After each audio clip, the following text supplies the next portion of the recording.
Expectations are not universal, they vary from person to person.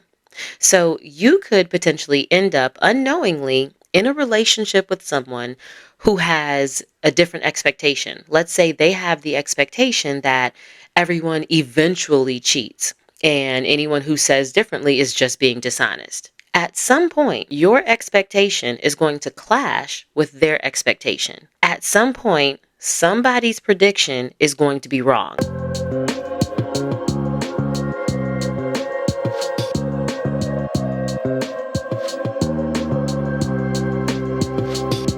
You're listening to the Life Edit Project podcast, where busy, ambitious high achievers get the tools they need to fight perfectionism and overwhelm so they can smash their goals without all the drama. I'm your host, recovering overachiever turned professional life coach, Elizabeth Burrows. Let's get to it.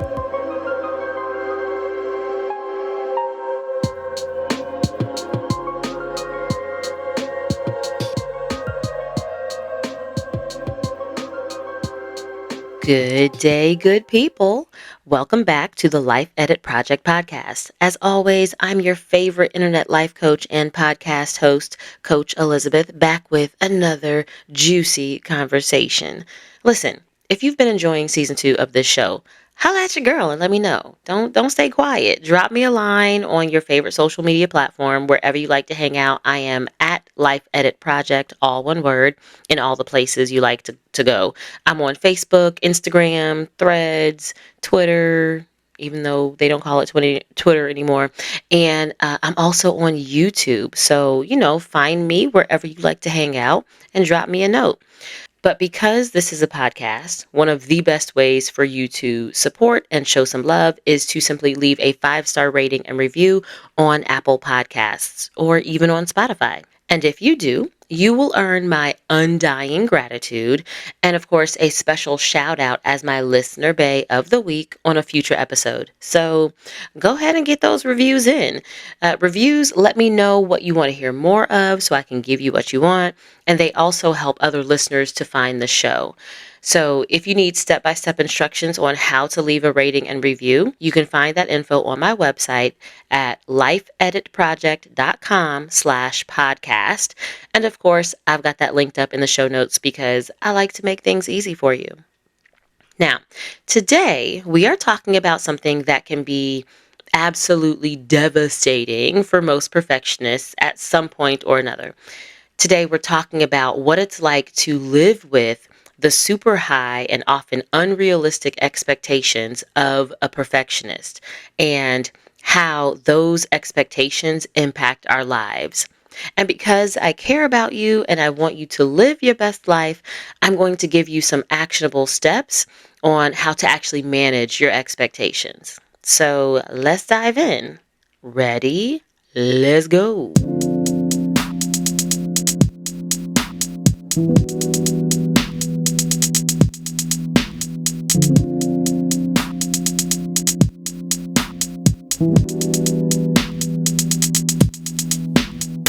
All right.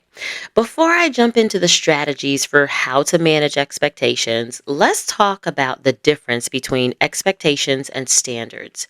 Because I can just feel the collective eye roll that I'm getting from all of you on the other side of this microphone who are just ready to come for me. You're thinking, Coach Elizabeth, I don't have unrealistic expectations. I just have high standards. And yeah, maybe you do have high standards, but standards and expectations are not the same thing. And I'm going to need you to know the difference between those two things before we go any further in this conversation. You know what that means? It's time for another Coach Elizabeth definition. And actually, it's been a while since we've had one, so I'm actually going to give you two in this episode. Ready? Grab your pen, grab your paper, take some notes. This is where you write things down because you'll want to know this. A standard is a preference that guides your choices or actions under a particular set of conditions, right? A standard, one more time, it's a preference that guides your choices or actions under a particular set of conditions. Now, different from a standard, an expectation is a prediction that you make for how people will act or how events will unfold. with any deviation from that prediction meaning that something has gone wrong. So, when you have high standards, you're acknowledging that given your options, this thing right here is the thing that you will choose. For example, your standards in a relationship might include fidelity, faithfulness. So if your partner gives you the choice of either infidelity or being single, you're going to choose being single because given those choices, you have a clear preference. That's a standard at work. But let's say you have an expectation of fidelity instead. You might predict that anyone in a relationship with you will be completely loyal and completely faithful. And the problem with the expectation of fidelity, with the prediction there, is that it's not automatically accurate. And expectations are not universal, they vary from person to person. So you could potentially end up unknowingly in a relationship with someone who has a different expectation. Let's say they have the expectation that everyone eventually cheats and anyone who says differently is just being dishonest. At some point, your expectation is going to clash with their expectation. At some point, somebody's prediction is going to be wrong. And so, in this scenario, in a scenario like this, the difference between having a standard versus having an expectation is actually a really important one. And as a perfectionist, even a recovering perfectionist, if you're trying to give it up, if you have the tendency to have both high standards and unrealistic expectations, you probably deal with a lot of frustratingly imperfect scenarios where life doesn't go the way you want it to. What can you do if you feel like that's the story of your life? Because let's be real, this is an exhausting way to live. And I want you to live your best life. So let me give you 3 strategies that you can put to use today to manage your expectations. First, let's start with the direct approach of addressing the expectations themselves. Instead of predicting what will happen and needing to be right about those predictions, I want you to practice responding to what's in front of you.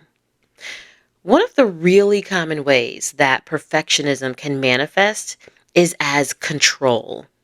And unrealistic expectations are just misplaced efforts to control what happens by predicting it.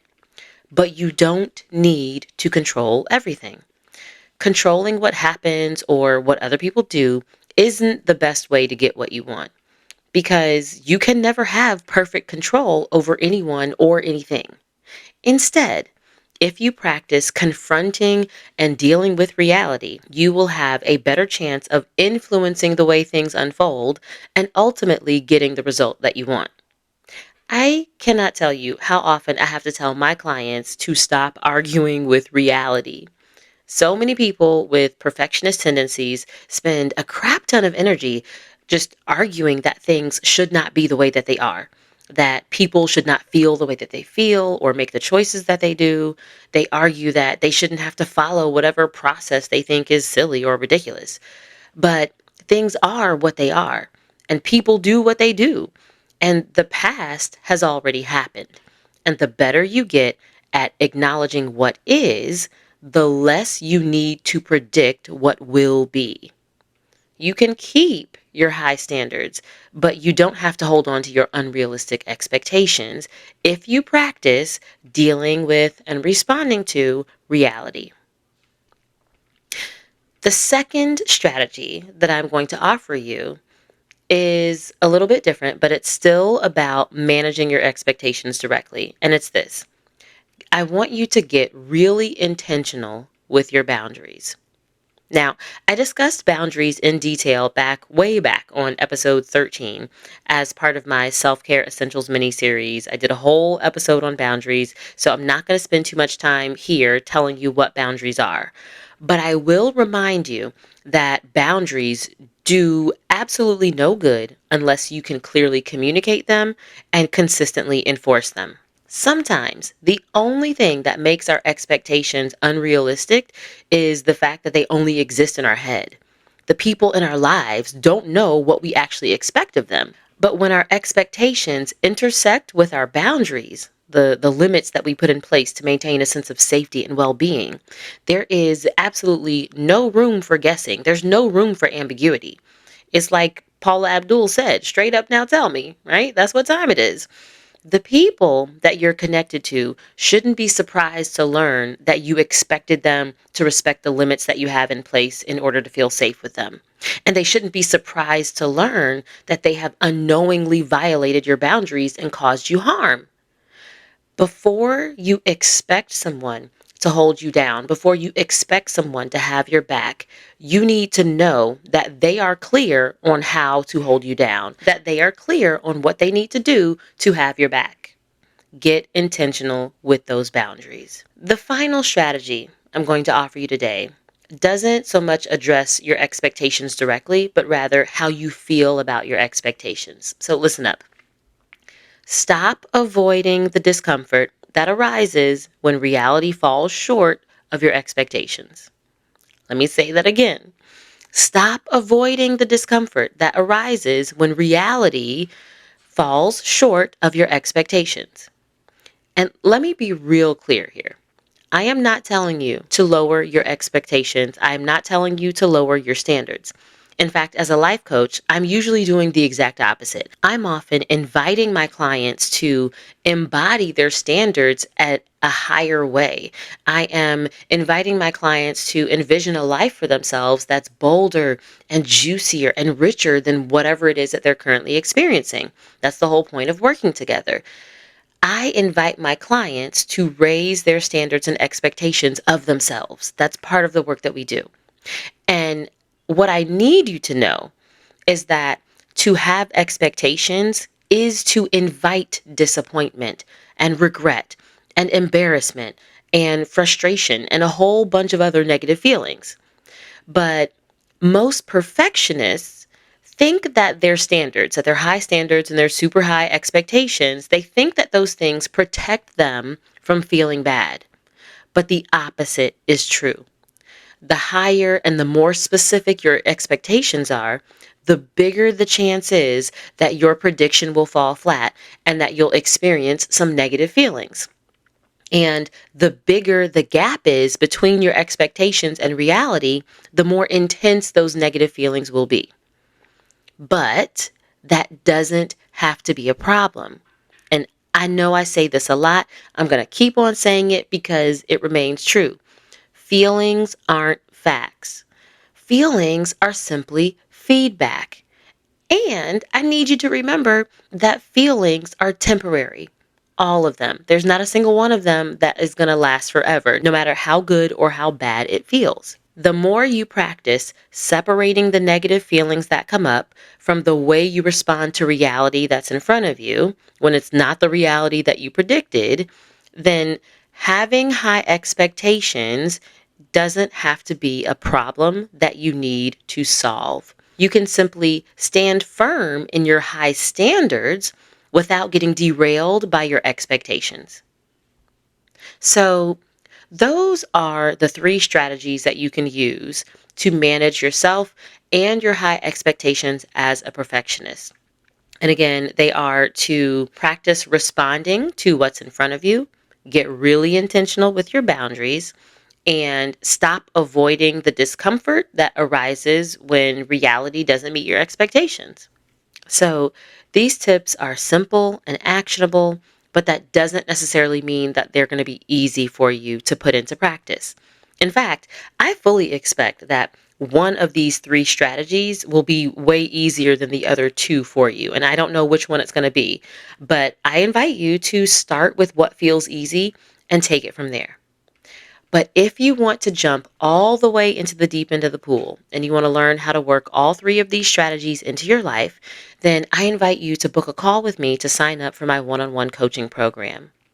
When you work with me, you'll learn how to stop letting perfectionism and unrealistic expectations ruin your relationships with other people and with yourself.